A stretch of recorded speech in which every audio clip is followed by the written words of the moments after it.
It was my first peaceful morning at my lakeside cabin, coffee in hand, watching the sunrise over the water, when everything took a sudden turn. I was just enjoying the view when an expensive SUV screeched to a halt near my dock.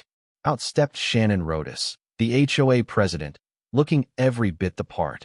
Expensive clothes, perfectly styled hair, and a steely look in her eyes. She didn't even say hello. Instead, she immediately told me my dock was community property and demanded I vacate it. I stayed calm. I'd been through tough negotiations as a landscape architect, and I knew how to handle confrontational people. I told her I had legal documentation proving I owned the dock, but she wasn't having it. Shannon was sure she could intimidate me. She threatened to send me an official letter ordering me to vacate within 7 days. But I wasn't backing down. I just told her I'd wait for her letter. After Shannon left, I decided to double-check my property documents. I opened my folder, filled with deeds, surveys, and official titles, and traced a trail on the property survey with my finger. It led directly to my dock and ran entirely within my property lines. Shannon had made a major mistake. She had trespassed on my land to tell me I was trespassing on my own property. The next day, Shannon came back, this time with the cops. She had apparently called them, saying I was illegally occupying community property. But instead of feeling panic, I felt a strange sense of relief. I handed over all my documents to Officer Harris, showing him my legal ownership, including deeds, surveys, and title reports. The officer looked over the documents carefully and confirmed I was the legal owner of the dock and surrounding property. That's when I asked Harris if he had walked in on the trail behind my cabin, the same one Shannon had used. When he confirmed he had, I pointed out that the entire trail ran within my property boundaries. Silence followed. Shannon was visibly shocked and stammered, claiming everyone had always used that path. But the law doesn't work on frequent use. It's about boundaries, and according to my survey, that path was on my property. Officer Harris, seeing the complexity of the situation, suggested a community meeting to resolve things properly. I agreed, eager to share the real property details with everyone.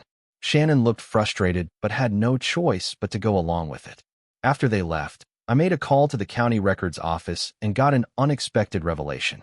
The clerk, Maria Santos, informed me that Shannon had been repeatedly requesting specific property documents over the last several months. But there was a catch. She had been requesting incomplete versions of the documents, specifically omitting pages that showed the full property boundaries and the complete chain of title. It was clear Shannon had been manipulating the records and using fraudulent documentation to mislead the community into believing my property was public. Shannon had been deliberately creating a false narrative about property rights to bully the residents, and the truth was more dangerous than she realized. She thought she could force me out with intimidation tactics, but she'd underestimated the legal reality. That night, as I walked past the HOA parking lot, I saw neighbors avoiding eye contact, and even the mailman seemed uncomfortable. Shannon's campaign of social manipulation had begun. She was trying to isolate me, making me feel unwelcome in my own community. Her plan was simple: make me feel like an outsider until I left on my own. But that wasn't going to happen. Shannon had made a tactical error, and she'd underestimated me. I wasn't about to back down, and now I had the legal high ground. The story was far from over, but as I prepared for the community meeting, I knew this would be a battle not just for the dock, but for everything Shannon had tried to steal with her lies. The HOA president had underestimated what she was up against, and now I had the truth on my side. It all started with a peaceful morning at my new lakeside cabin. Coffee, sunrise, and calm. That was until Shannon Rodas, the HOA president, drove up in an expensive SUV and demanded I vacate my dock. She claimed it was community property. Despite her aggressive approach, I remained calm and told her I had legal documentation proving I owned the dock. After she left, I went through my property records more carefully, and what I found was both surprising and satisfying.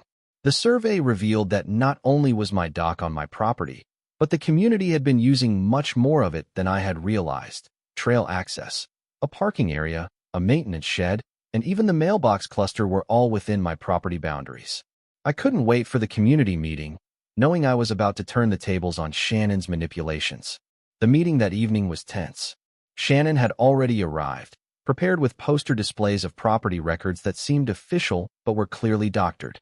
She presented a dramatic case, claiming I was trying to steal community property, using emotional language to sway the room. Instead of responding immediately, I raised my hand and asked, "Shouldn't we verify the authenticity of these documents?" The room went silent as Alice Monroe, a neighbor, stepped up and pointed out glaring inconsistencies in Shannon's documents. The room started to turn on Shannon as people examined her fraudulent claims. She tried to brush off the discrepancies, but the cracks were showing. As Shannon tried to push for a quick vote, I calmly walked to the front with my own documents, authentic, county-certified records. I showed the room side-by-side comparisons between her manipulated documents and the official county survey. The differences were undeniable. Her documents were missing critical signatures and sections, and the boundaries didn't match. I invited people to come closer and see for themselves. Greg Allen, a quiet community maintenance worker, suddenly stepped up, revealing that he had secretly recorded every conversation he'd had with Shannon. He had evidence of Shannon directing him to install no trespassing signs illegally, and even worse, her conversations about manipulating property records. The room was in shock as Greg played the recordings, which clearly showed Shannon admitting to fraudulent actions. Deputy Harris, who had been observing, confirmed that the documents I presented were authentic. Shannon's carefully built world was crumbling, and her position as HOA president became untenable. When she attempted to defend herself, claiming I had orchestrated the entire thing with Greg, he shot back, explaining that he had done it out of his own discomfort with the lies Shannon had told. Finally, Shannon was faced with a formal complaint for document falsification, and the room voted unanimously to strip her of her authority. She left the meeting in disgrace, but not before Greg, who had been quietly recording everything, dropped the final bomb. Shannon's own voice was on the recordings, confessing to her fraudulent behavior. The community quickly rallied behind the truth. We established a new HOA board with Alice Monroe at the helm, focusing on transparency and fairness.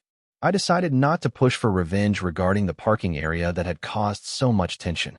Instead, I proposed a symbolic lease for the trail to the community for $1 a year, keeping everything legal and clear. What came next was remarkable. The community started to heal. We planted a garden on part of the property, now known as Greg's Garden, in honor of his courage. We held legal review meetings where everyone could ask questions and learn about their rights. People started talking to each other again, and the community became more democratic and united. As for Shannon, she moved away, her reputation destroyed, and her fraudulent activities caught up with her. The county prosecutor confirmed that I wasn't the first victim of her manipulation, but I was the first to fight back effectively. Now, I sit on my legally owned dock, watching another perfect sunset, the lake reflecting peace. Our community, once ruled by fear, is now thriving. It's no longer about power games and manipulation. It's about truth, integrity, and justice. Sometimes, justice takes longer than you'd like, but when it comes, it's worth the wait. I'll be right here, enjoying my quiet evenings, knowing that the community has learned what real leadership and fairness look like.